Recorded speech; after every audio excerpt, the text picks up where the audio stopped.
In the shadows of tragedy, a community grapples with unspeakable loss and systemic failure of baby Emmanuel. His parents are now arrested, and he has yet to be found. Rebecca and Jake Haro are believed to be the perpetrators that faked the kidnapping and hid his little body somewhere. The floor was how she put it, which is interesting. Put a pin in that. Yeah, that is interesting that she said the floor. And the reason I believe she said the floor, guys, is because she was drawing from her memory about other times that she was knocked down onto the floor. I do not believe she was knocked down onto the ground. I think her story is BS. And Stockholm syndrome or not, now I do understand that and I can sympathize with somebody that has Stockholm syndrome, but she has had time after time. You only get a few passes, and this would have been the time to speak up, even if she had something to do with it, and she's not. All right. Yeah, you call it leakage if you want. You can just trust me. When somebody tells you who they are, believe them. All right. Just believe them. That's all I got to say. Don't look to read between the lines. Don't read between the lines what people are saying. Take what they say and break that down because that's what they're saying. They're not trying to tell you or me something else. They're telling you what. Just listen. All by herself. And yeah, if all that sounds pretty unlikely, that's because it is. Which brings me to the last thing I want to recap before we start breaking down her interview word by word. And that's how I set my baseline whenever I'm analyzing a brand new case. We always set our baseline at the statistically most likely scenario. In the case of a missing or deceased toddler, it's usually the parents covering up something they did by accident or mistake because accidents and mistakes are infinitely more common than first-degree murders or stranger kidnappings. And why cover it up? Because some accidents or mistakes or acts of violence, even if they're not premeditated, are obviously illegal, like shaking the baby if you lose your patience with them, or being neglectful or drunk or high while your kid is doing something. And that is a good possibility. Not even a good. I'm sure that he had already abused baby Emmanuel, and people say that maybe that's what happened with his eye. There's visible pictures of baby Emmanuel when he was younger versus now. And he's still very young, but when he was first born, he had life in his eyes. He looked happier. And when you start to see later on, the life is kind of sucked out of his eyes. He looks a lot thinner, not new, like they didn't feed him right. I have the pictures. I can show you one after the other of where the life is draining from a 7-month-old baby. All right, now Clementine, potato, tomato. What I'm saying is that particular woman was probably drawing on the fact that she got knocked onto the floor many times. So I hear what you're saying, but this is not the case in my opinion. All right. I think she's a DV victim. I absolutely agree with you. I agree. Something that ultimately leads to them suffering an injury or getting killed. In other words, any evidence that suggests the parent's guilt when a little kid goes missing, I'm going to value very heavily. And any evidence that suggests something unlikely, like a stranger kidnapping, I'm going to scrutinize very carefully, just like this mother's story. That's a good question. Because it's unlikely, and I need extraordinary evidence to support an extraordinary claim. So with all that said, without further ado, let's start assessing the evidence we have. Yes, DD. See, you guys know. Now, if you guys are creators here, just tag Deception Detective and he'll come. He's awesome like that. I've been waiting to hear his opinion. And I absolutely, from day one, Jamie, absolutely believed and said that she was a victim of abuse. She's not, but she's also guilty of child abuse, right? She's a grown-ass woman. She's seen what this monster has done, and she had another baby with him. Why would you do that? And shout out to Philly. What's up, Philly? How you doing? Her interview, no tears. Yeah, man, there's a whole, you guys, we're spotlighting these monsters today. Got him out of the car seat and I laid him down and so I could get his diapers ready. And somebody said, hold on, that's all I remember. And I saw white. And a hearing sound, I fell on the floor. Nope.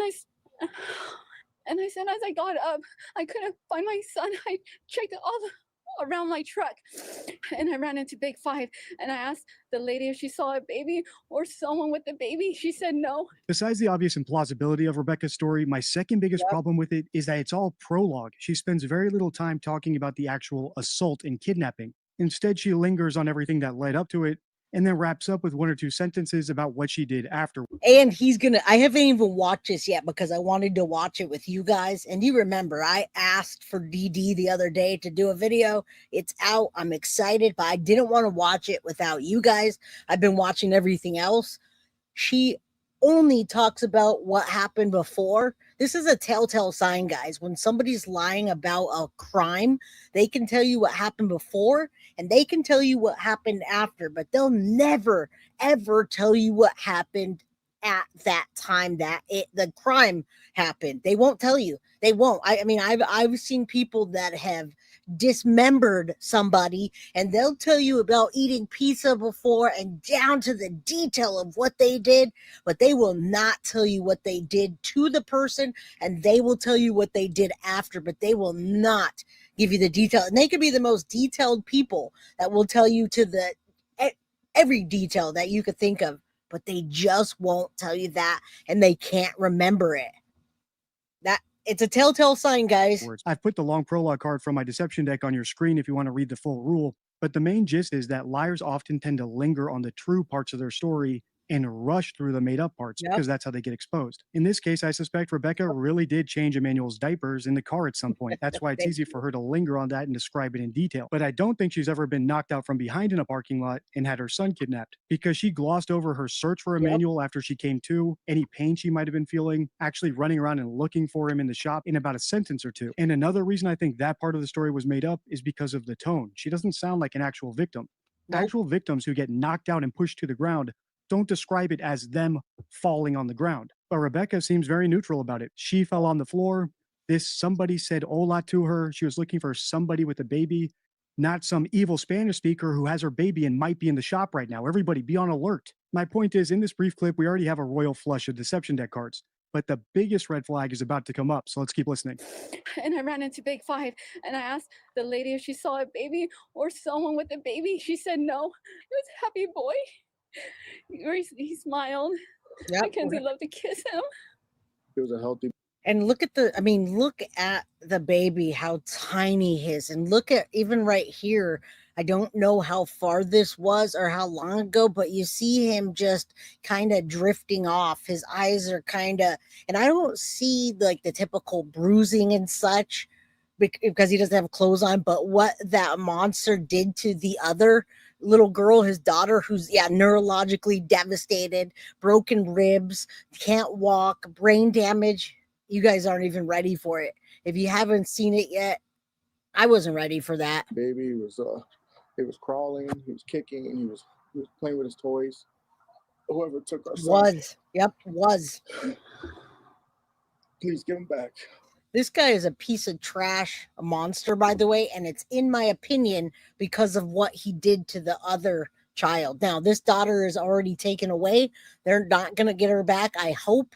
But this guy is just a pure monster, and he's hiding behind those glasses, and he's hiding behind this long sleeve shirt that who knows? Who knows if he has scratches from Rebecca or some kind of whatever, but he's wearing this hot hoodie everybody's brought up, and it's hot as hell out there in that high desert. The first rule of statement analysis is that we always speak based on everything we know, even if we're trying to lie. That's and the what most I'm famous saying. rule of statement analysis is that if you did something to your kid, do not talk about them in the past tense. And that's because everyone knows the story of Susan Smith, who talked about her children in the past tense because she knew they were dead when she was actually claiming that they'd only been kidnapped. And as you just heard, both of Emmanuel's parents talked about him in the past tense, which makes it safe to assume that they have some reason to believe that he's no longer with us. He's in the past. But besides that, there are a couple other reasons to suspect their guilt just based on this brief clip. For example, neither of them used Emmanuel's name, which might suggest that they don't. That's coming up next, Brady. You buckle up, trigger warning. That's next. It's bad. Bad. Like I haven't seen something that bad where somebody did a terrible thing and then they're out. When I saw it, I glossed over it because it was a 6 month. I thought it was just like some a-hole being a whatever to a child and something. No, it's bad. It's a life-altering abuse that he did to his daughter at 10 weeks. They did say 10 months, but we'll get to that. All right. This story is just bogus right when you hear about it. And then you hear about the abuse from the other child, and you know. If you don't know, you're going to know today. Don't see Emmanuel as a person anymore, so he doesn't deserve a name, maybe because he's already passed away, or maybe because they've been neglecting and abusing him Yeah. for a long time. And finally, let's circle back to that pin we put in Rebecca's use of the word floor when she said she fell to the floor. That's not what a parking lot is. It's typically described as the ground or pavement. So why did she say floor? Maybe her English just isn't very good. Maybe she just has a low IQ. Psychopaths typically have lower IQs than the average person. Or maybe, like I think she was doing with that diaper changing story, she was recounting something that actually happened, but just changing the dates. So she was accurately describing getting knocked out and waking up, but she wasn't waking up in a parking lot. She was waking up on the floor, maybe of her home.